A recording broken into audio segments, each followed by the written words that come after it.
জয় গুরু। সদ্গতির নতুন আলোচনায় আবার সকলকে প্রণাম জানিয়ে নিবেদন রাখছি, বাড়িতে যে সমস্ত অকেজ প্লাস্টিক আসবে সেগুলি সকলেই পুড়িয়ে ফেলবেন। আজকে আলোচনা করছি, সীতাকে দেখেছ হনুমান? এদিকে বীর হনুমান সমুদ্র পার করে লঙ্কায় প্রবেশ করে সীতা দেবীকে অশোক বনে দর্শন করার পরে ফিরে এলেন সেই সমস্ত বানর সৈন্য দলের কাছে। তাদের সঙ্গে আর কাল বিলম্ব না করে সঙ্গে সঙ্গে রওনা দিলেন কিষ্কিন্ধার উদ্দেশ্যে।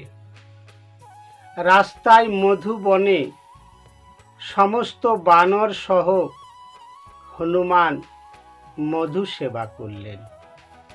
তারপর এদিকে কিষ্কিন্ধায় অবস্থান করে বসে আছেন প্রভু রামচন্দ্র। তার সঙ্গে দর্শন করার জন্য সকলেই বেকুল হয়ে উঠলেন। তাই যত দ্রুত সম্ভব ওনারা কিষ্কিন্ধার দিকে এগিয়ে আসছেন। এদিকে গুপ্তচরের মুখে রামচন্দ্র সংবাদ পেলেন যে সৈন্যদল অঙ্গদের নেতৃত্বে দক্ষিণ দিকে গিয়েছিলেন তারাও ফিরে আসছেন এবং তারা খুব আনন্দের সহিত খুব কলহাস্যমুখর পরিবেশে ফিরে আসছেন। এমন সময় সকলেই উল্লাসে আনন্দে জয় প্রভু রামচন্দ্রের জয় জয় প্রভু রামচন্দ্রের জয়ধ্বনি দিতে দিতে রামচন্দ্রের সামনে এসে উপস্থিত হলেন। সকলে দাঁড়িয়ে পড়লেন, কেউই যেন আর কিছু বলতে পারছেন না। খুব একটা আনন্দের সময় এই অবস্থা হয়তো অনেকেরই হয়। ধীরে ধীরে সুগ্রীব জিজ্ঞাসা করলেন হনুমানকে, হনুমান, তাহলে তোমরা সকলেই ভালো আছো তো? চলো প্রভু রামচন্দ্রের কাছে এগিয়ে চলো। রামচন্দ্রের কাছে গিয়ে হনুমান করজোড়ে প্রণাম নিবেদন করে বললেন, প্রভু, আমরা সকলেই ফিরে এসেছি। রামচন্দ্র বললেন, হনুমান, জাম্বুবান, অঙ্গদ, বাকি সমস্ত বানরেরা তোমরা সকলে কুশলে আছো তো? হে প্রভু, আমরা সকলেই ভালো আছি, কোনো অসুবিধা হয়নি।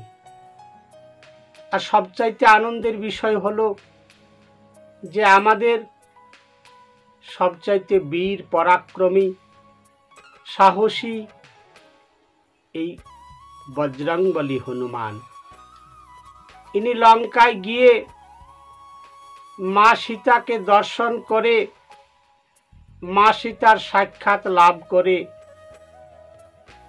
মা সীতার সঙ্গে কথোপকথন আলোচনা করে ফিরে এসেছেন।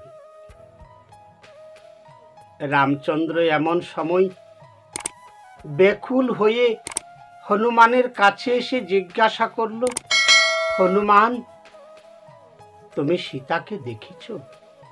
হে প্রভু, আমি সীতামাতাকে দর্শন করেছি। সীতামাতার সঙ্গে আমি অনেক কথা বলেছি। যদি বিশ্বাস না হয়, এই দেখুন, মা সীতার মস্তকমণি আমি নিয়ে এসেছি। রামচন্দ্রের হাতে তুলে দিলেন হনুমান। হে ভক্ত সমাজ, হে মানবকুল, হে আমার ভক্তিমতী মায়েরা, রামায়ণের এই অংশটুকু পাঠ করে শ্রবণ করে কি শিক্ষা নেওয়া যায় দেখুন, ভালো করে ভেবে দেখুন প্রভু রামচন্দ্রের জন্য হনুমান কত বড় ত্যাগ স্বীকার করেছেন, কত কষ্ট সহ্য করেছেন। সেই হনুমান আজ বড় আনন্দে প্রভু রামচন্দ্রের সামনে উদাত্ত কণ্ঠে ঘোষণা করলেন, হে প্রভু, আমি সীতা মাতাকে দর্শন করেছি। ভগবানের সেবা যদি করতে হয়, ভগবানকে সেবা যদি দিতে হয়, ভগবানকে যদি সন্তুষ্ট করতে হয়, ভগবানকে যদি আনন্দ দিতে হয়, তাহলে এই হনুমানের মতো ত্যাগ স্বীকার করতে হবে, হনুমানের মতো নিষ্ঠাবান হতে হবে, একাগ্রতা প্রেম ভক্তি সহকারে লেগে থাকতে হবে। এখান থেকে এটাই শিক্ষা নেওয়া যায়। দেখুন, এদিকে রামচন্দ্র হনুমানকে বলেছিলেন, হনুমান, আজ তুমি যে সীতার সন্ধান এনে দিয়েছ, তাতে আমি তোমার কাছে চিরদিনের মতো যেন ঋণী হয়ে রইলাম।